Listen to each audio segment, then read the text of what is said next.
So yan guys, wala na naman siyang butas, tumakbo na naman tayo, lumabas tayo. Ngayon na pagdating sa 1 kilometro, nabutas na naman siya. Yan nagbula-bula na. Ay nako. So yan, wala talagang silbi tong sealant na to.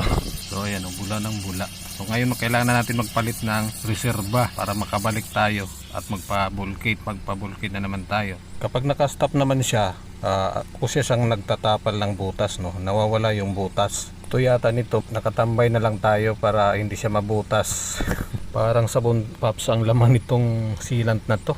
Yan, Ayan Paps, nakalabas ng ating pampalit na gulong. Kailangan na natin magpalit. Ayan Paps Calls, guys, idols, nandito na tayo sa vulcanizing, nakarating din tayo. So makikita nyo yan, yan, may mga residue pa ng ating nilagay na sealant, pero wala na tayo nakikitang foam. So loads Paps, abangan nyo ang second to the last option natin para magawa ito at nang maupod man lang itong gulong.